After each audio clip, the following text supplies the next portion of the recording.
Hello and welcome to The Hardest Part. I'm Kieron Banerji, and this is the show that goes deep behind the hardest songs that artists have ever had to write. Joining me in the studio today, over from Athens, is four-piece The Overjoyed. Now make sure to stay tuned to hear their session in full, but first, enjoy my interview with The Overjoyed. Party Eyes, it's a song on our new record. We chose this song mostly to play today, mostly because we got pretty hungover last night.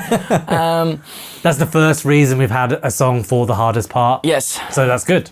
You. Because it's easier on the voice, but I think it was a good choice either way. So this song, it's our slowest songs yet, I think, and it talks about that sensitive subject of like feeling so bad after a hangover, after a comedown, after like an era in your life that you're not feeling that well, and sometimes you're thinking of ending it all, but I know it sounds too dark for a band that's called The Overjoyed, but it's part of life, so. It is part of life, and so many people go through it as well. So speaking about it candidly sometimes in that way is actually a really good thing for probably yourselves and for other people as well. Yeah. So, this show always, goes inside the hardest parts of songwriting and music production.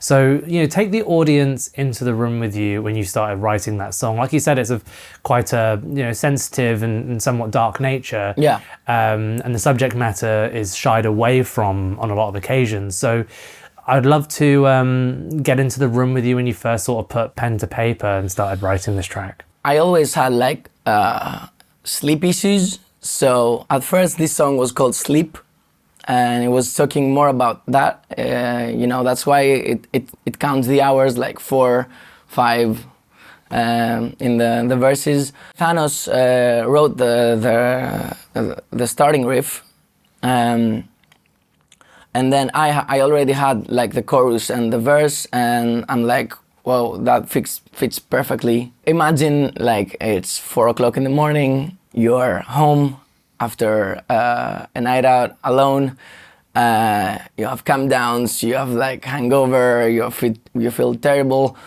and like the hours doesn't pass, the time is like still.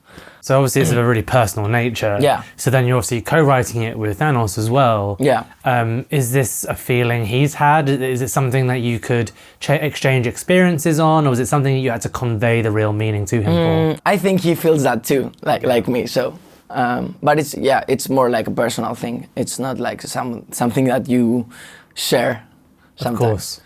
Do you feel like you're out of that space now? Yeah, the past 1 or 2 years, I think I'm out of it. Yeah. Yeah. So then when you listen back to the song now, how does that make you feel? It makes me feel better that it's a bit cleansing, to sing about it and remember the time that I was feeling so bad. Because, if you remember these times and that now you feel better, I think it makes you feel even better. Is that a sort of like age-old sort of thing where everyone says it will get better? Yeah. It will get better. It's really hard to believe right now, so it's probably an extremely lovely thing to look back at that song now. Yeah. Many people that are struggling with mental health or like problems like that, I believe that when they listen to like sad songs, they're like that, like it will get better. That's why sad songs are important. They're not about making you feel sad. They're about like making you think that okay, it's sad now, but it will be better. Yeah, and also like sharing an experience with someone. I think a lot of people. I think this goes for not just sort of what we're talking about today, but. Whether it be a breakup or the loss of a parent or a brother or a sister, you feel like you're the only person in the world with those problems right then. Yeah, and exactly. To share an experience with someone whom maybe you also really respect as well or look up to, I think it's a really beautiful thing. It makes it easier, innit? Yeah. I always love talking to artists about sort of vulnerability and songwriting because it's hard enough fucking going out and putting yourself out there on stage or on record, or, you know, before today we had never met and now you have to come and sing after a night out with me stood with you at a camera, right? And I think then writing about vulnerable subjects, this whole other layer of something which has got to be so tricky. It's not human, it's not normal, right? So when it comes to vulnerable subject matter and writing with that amount of you on show, how does that make you feel? How is the process different? I know for some people it's very difficult to do that, but I don't know, for me it feels natural. Like I was always like a person, like a very open person. Like I talk about my problems. You know, when I'm feeling shitty, I let people know. You know, I let my friends know.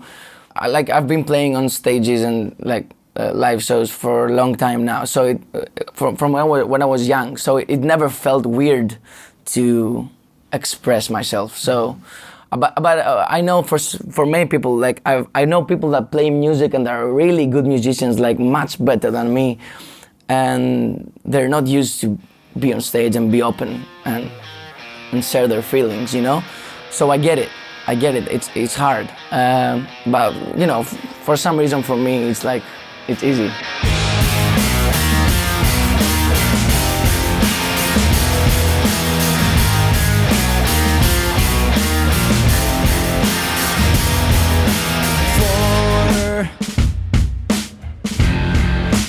I'm on the floor. What was this for? So I recall, maybe not all.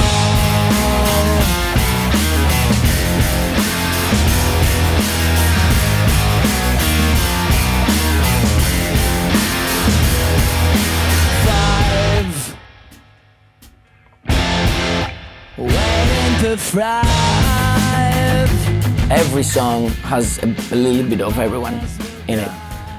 So yeah, it was a more organic process this time, and it felt really good doing this because, you know, in the era we're living, everybody's at home, everybody's on their computer, and you know, we have kind of normalized being alone online. You know, that we don't feel alone because we speak with other people, but we're alone, like in an isolated space. Yeah.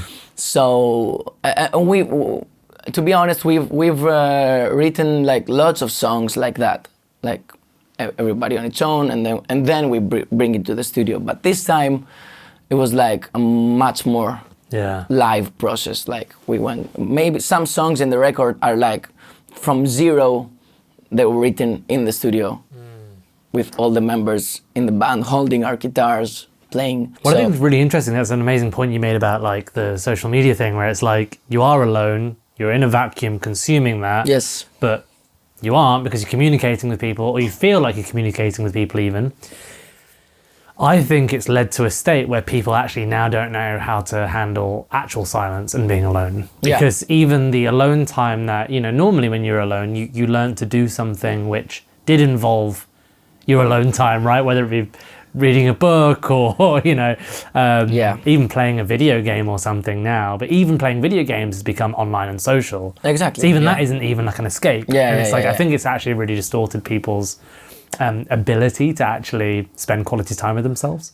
That actually is part of the song that we played today. Like that's why the hours are passing so slow, because I'm also used to never stay alone with my thoughts. Like every time I'm gonna grab my phone, I'm gonna play a video game, I'm gonna watch something. I realized that the past years I'm never like me, myself, and my brain. That happens so rarely these days. Like, and I think it's very important for a person to be able to do that. And I struggle with it. I try. Sometimes I'm like, okay, now I won't do anything. I'll just sit here and think. And that's one of the reasons that it was harder for me the past year to write music, because our brains, my brain writes music when it's bored. So when I'm bored and I don't have something to do, I start thinking of melodies. But now I have my phone, I have my computer, I have my, my TV that I watch series, I have like everything. So I'm never bored. And that's bad, actually. I like to wrap up all these interviews with the same question. And it comes from this place, and I love talking to artists about this, because you get a window into music or the writing process, or even just you as an artist, that you only get when you speak to artists. And I think for fans, it's a beautiful window to open up to them. Someone told me that a new song on a record by a band I loved was great. I listened to it, I didn't think so. But then by complete chance, directly afterwards, I heard an interview with the lead singer, and he was actually talking about the nuances in his vocal technique, which related to the meaning of the song, and then it became my favorite of their songs. And it was literally because he pointed something out that you'd have to have that inside kind of knowledge on to be like, oh, fuck, now it all makes sense. I can hear that in his voice. We had exactly the same conversation with our photographer, Callum, just before you guys arrived, about Nick Cave. And the very first time he listened to the song Into Your Arms, he was like, nice ballad. And then he heard what it was about. And then he was like, oh, I actually can't listen to that song ever again. That's heartbreaking. And this is a really great opportunity, I think, to ask artists, the audience are about to hear the amazing session you just did for us. Is there anything specific you want them to listen out for, which might change the way they experience it? Well, that's a good question. And that's a good way of thinking too. Like, I'm sure people will notice that this song starts like slow and heavy and, more like toned down. But when it gets to the chorus, the melody gets more happy. But guys, don't confuse this. Like, happy melodies sometimes can be really, dramatic and sad. And that's what people many times confuse about our music, is like, okay, oh my God, they sound so happy. They're called the Overjoyed. Yeah. But for me, like, happy melodies with sad lyrics have like a bittersweet thing. A melancholic sort of. Yeah. That if you just listen to the melody, you're like this. You're going,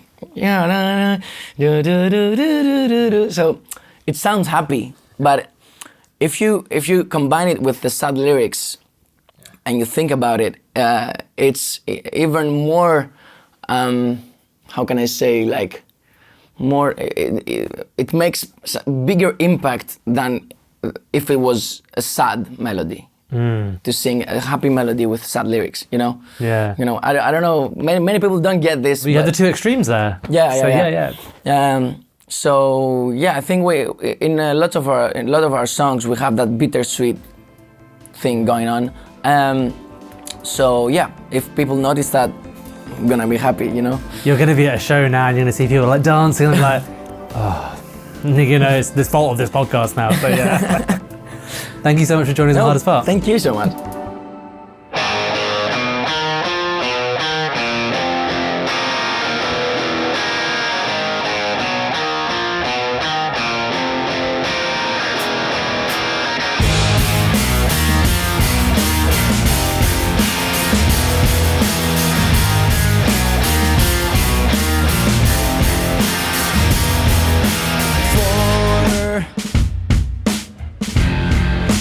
I'm on the floor. What was this for? So I recall, maybe not all.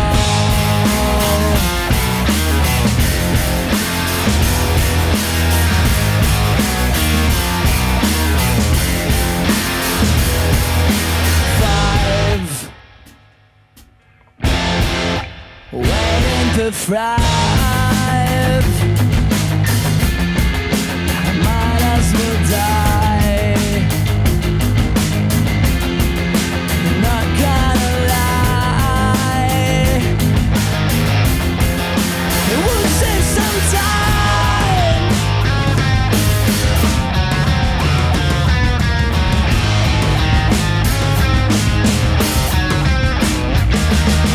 You could be my getaway, but I just feel like shit today. They say stalling doesn't pay, but I'm still here next to it.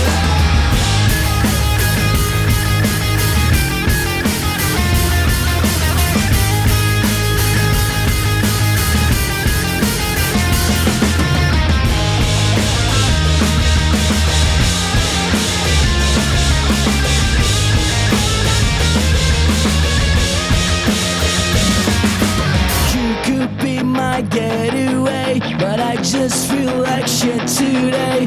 You could be my getaway, but I just feel like shit today.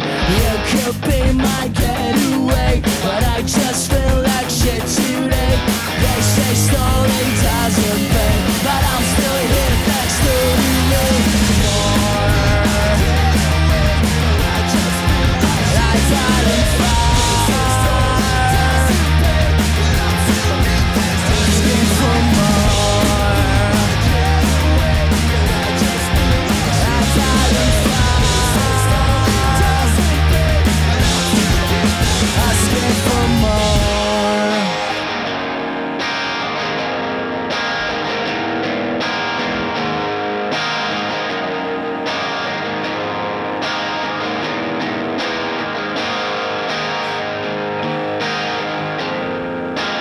No longer live. Set it my fate.